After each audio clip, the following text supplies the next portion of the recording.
Time of death, 2:47 a.m. The doctor's words echoed through the delivery room as the ceiling lights blurred into darkness. But Elena Parker wasn't gone. She could hear everything, every breath, every lie, while her body lay trapped in silence. 16 hours of labor had nearly torn her apart. Blood soaked the sheets as nurses rushed in panic, yet her husband, Lucas Parker, stood in the corner scrolling on his phone.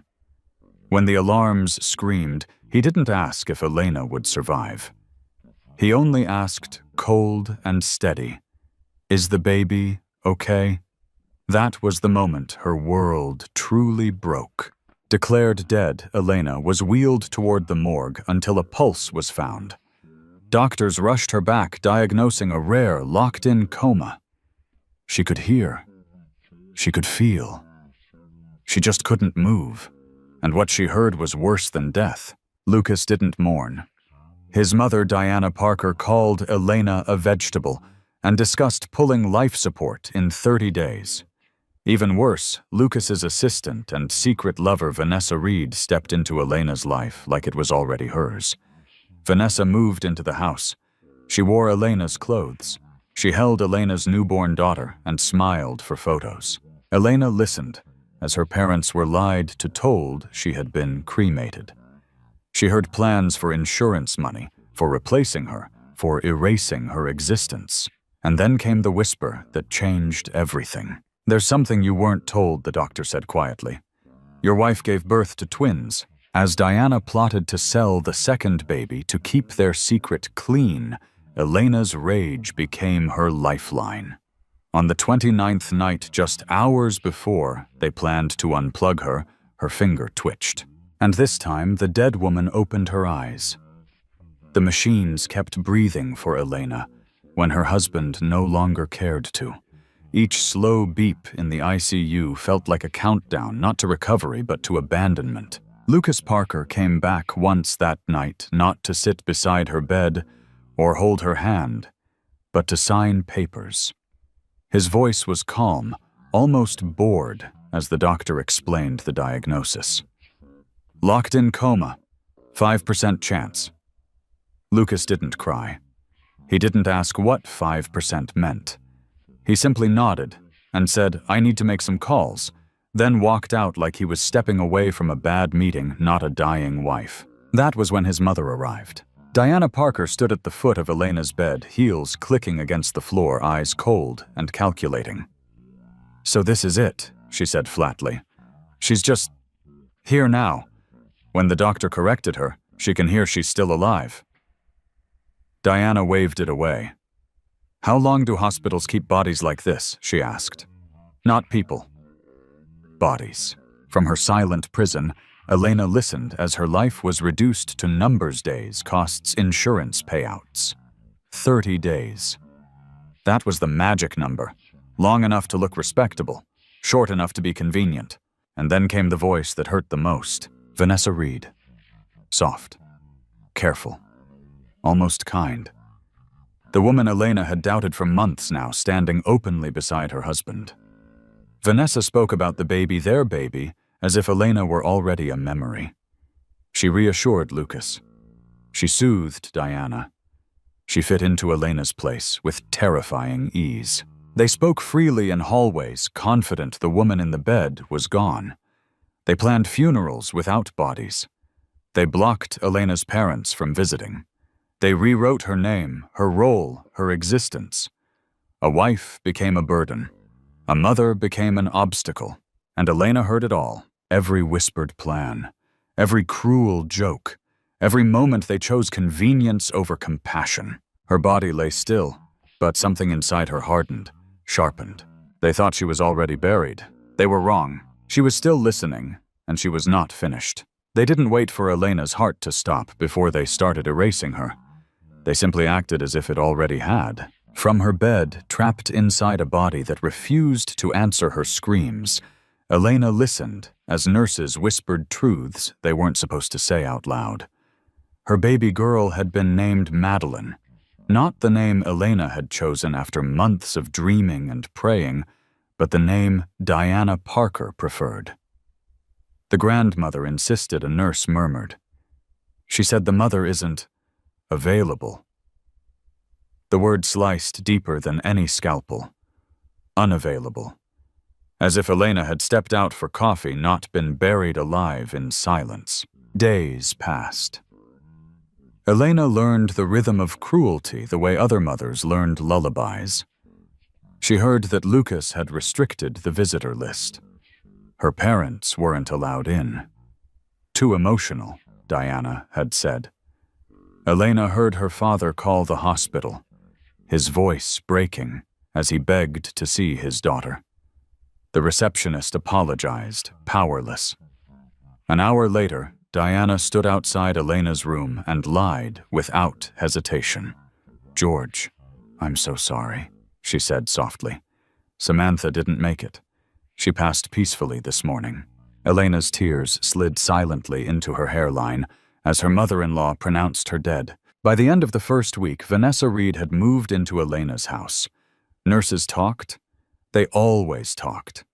Vanessa wore Elena's sweaters, slept in Elena's bed, held Elena's baby like she had earned the right. There was even a party, a welcome home celebration for the newborn. Elena's parents were given the wrong time and address. When they arrived late and saw Vanessa holding the baby, Elena's mother screamed. Security dragged them out while Diana stood firm. "You have no rights here," she said. "That child belongs to this family now." Elena listened as her photos were thrown away, her name removed from conversations, her existence reduced to an inconvenience. They redecorated the nursery, changed routines, rewrote history. A wife became a burden. A daughter became a rumor. A mother became replaceable. But beneath the stillness of her body, something dangerous was growing. They believed silence meant surrender. They didn't know silence was only the calm before Elena took everything back. On the 20th day, when Elena had learned to count time by the rhythm of machines and whispered cruelty, something shifted quietly, disastrously. Dr. Alvarez asked to speak with Lucas in the hallway. His voice was low, careful, the way doctors sound when they know they are about to detonate a life. "There's information from the delivery that was never fully discussed," he said. Lucas sighed, irritated. "What now?" I said. "Handle it." Dr. Alvarez swallowed. "Your wife didn't deliver one baby. She delivered twins." The silence that followed was so heavy, Elena could feel it in her bones. "Twins," Lucas whispered, as if saying it louder might make it real. The doctor explained how the emergency had been chaotic, how the second baby had been rushed to the NICU, fragile but alive, growing stronger every day. A second daughter, hidden not by malice at first, but by neglect, by convenience. Lucas demanded to know who else was aware. "Just the medical staff," the doctor answered. "We were waiting for parental direction." "Don't tell anyone," Lucas snapped. "Not yet." Within the hour, Diana and Vanessa were back. Elena heard them pacing, their voices sharp with panic. One baby had been easy. One baby fit the story they'd already sold to the world. But two meant questions. Two meant timelines that didn't match. Two meant the truth creeping in through the cracks. "This ruins everything," Diana hissed. "Where has the second baby been? Why hasn't anyone seen her?" Vanessa's voice was softer, colder. "People will dig. They'll find me. They'll find us." Then came the sentence that turned Elena's blood to fire. "We get rid of the second one," Diana said calmly. "Private adoption, cash, clean." Elena's heart monitor screamed, as if it understood before anyone else did. Nurses rushed in, adjusting wires, murmuring reassurances. "Stress response," someone said. But one nurse stared at Elena's face, at the tears sliding steadily from unmoving eyes. "She can hear them," the nurse whispered. "I know she can."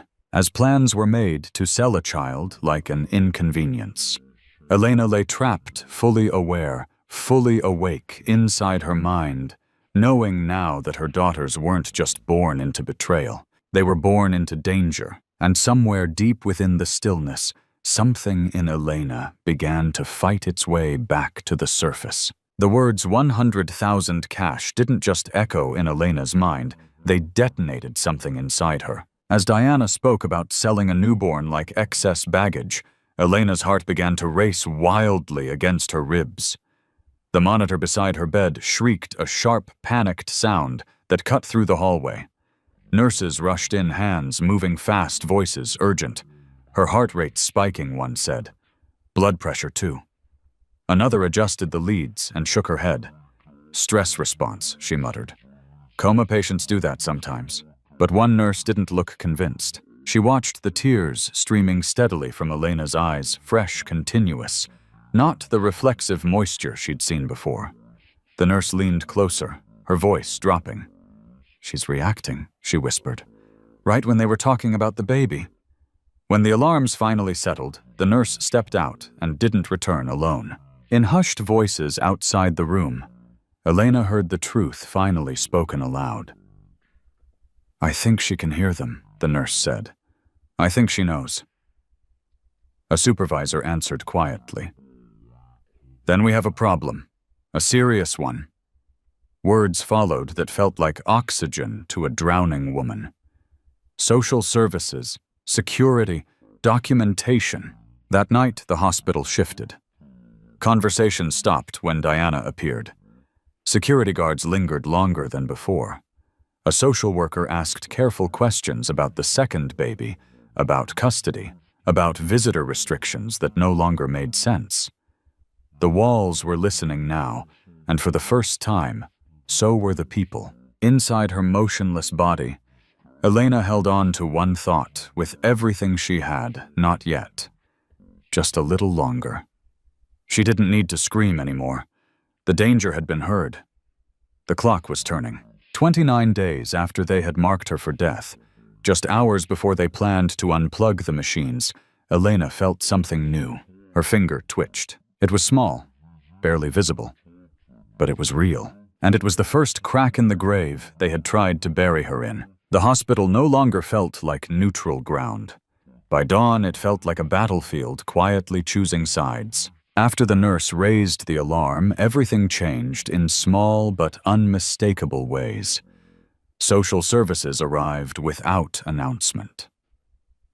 Security guards began standing outside Elena's room, not to protect her from intruders, but to protect the truth from being buried. Conversations that once happened openly in hallways stopped the moment Diana appeared. Clipboards closed. Voices lowered. Eyes followed her. A social worker reviewed the chart again and again. Why was the biological mother's family denied access? She asked, calmly. No one had a good answer. Another staff member questioned the paperwork surrounding the baby's name change. Why was the infant renamed without maternal consent? Silence followed. Questions stacked up, each one heavier than the last. Meanwhile, Diana sensed the shift.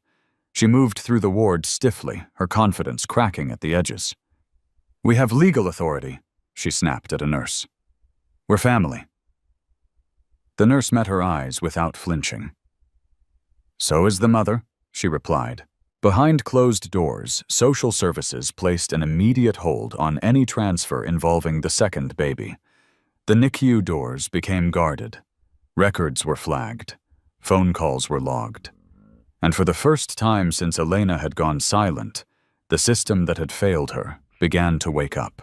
Inside her bed, Elena felt it not with her body, but with something deeper. The air had changed. The danger that had pressed so close now hesitated. She held on to that hesitation like a rope. Night fell, day 29 arrived. Machines hummed steadily, unaware of the irony. Just hours remained before the papers Diana carried would be used to end Elena's life legally. Staff rotated carefully. A doctor lingered longer than usual. A nurse held Elena's hand before leaving the room, squeezing once as if to say, "We're here." Then in the quiet between heartbeats, Elena's finger moved again. This time it wasn't a mistake. It was a message, and the grave they had prepared for her was no longer sealed. At 11:47 p.m., on the 29th night they had counted on her silence, Elena Parker came back. It began with a tremor so small it could have been dismissed as imagination. Her right index finger twitched once. Then again. The night nurse froze, breath caught in her throat. "Doctor," she whispered into the phone, urgency sharpening her voice. She moved. "I'm sure of it. Machines were checked. Lights were turned on. Someone called her name softly at first, then louder." Elena fought through layers of darkness, dragging herself upward with nothing but fury and love. By midnight, her fingers were moving. By 1 a.m., her eyelids fluttered like wings learning how to open. And at 2:17 a.m., Elena's eyes finally opened to the ceiling she had memorized in silence. The first word she forced past dry lips wasn't help or water. It was babies. The room went still. Dr. Alvarez leaned in disbelief and hope colliding in his eyes. "Elena, can you hear me?" "Yes," she rasped. "Can you understand me?" "Yes."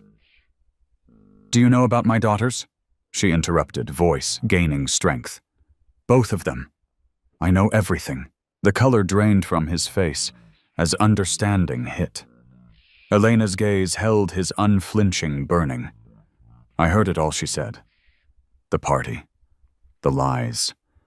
The plan to unplug me.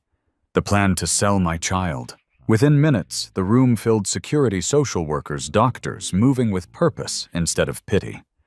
Phones rang. Doors locked. Orders were given, and for the first time since she had been declared dead, Elena felt something greater than fear move through her body. Control. Somewhere down the hall, papers meant to end her life waited in a briefcase. But the woman they were meant to kill was awake now, and she was not done. The truth didn't arrive gently. It crashed into the room like a storm that had been gathering for 30 days. When Elena asked for her parents, there was no hesitation this time. No approved list, no delays. Phones were handed over. Calls were made. 3 hours later, the door opened, and her mother stepped inside, then collapsed to her knees when she saw Elena sitting upright, alive, breathing. Her father caught her sobbing openly, his voice breaking as he whispered, "They told us you were gone. They said you were cremated." "I know," Elena said softly. "I heard them say it." With each word she spoke, the room grew heavier. A social worker stood frozen as Elena recounted everything, every hallway conversation, every lie, every plan. The insurance, the fake funeral, the party, the baby they renamed, the baby they planned to sell. What sounded unbelievable coming from anyone else rang terrifyingly precise, coming from a woman who could recall dates, quotes, even the tone of voices. "There's more?" Elena said, her voice steady now.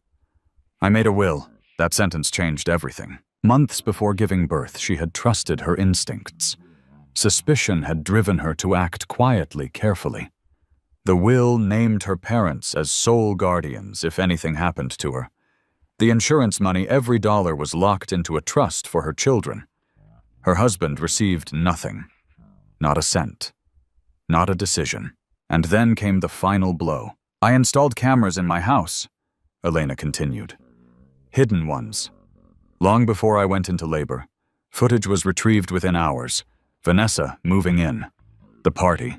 Conversations that should never have existed. Laughter where grief should have been. Proof layered upon proof.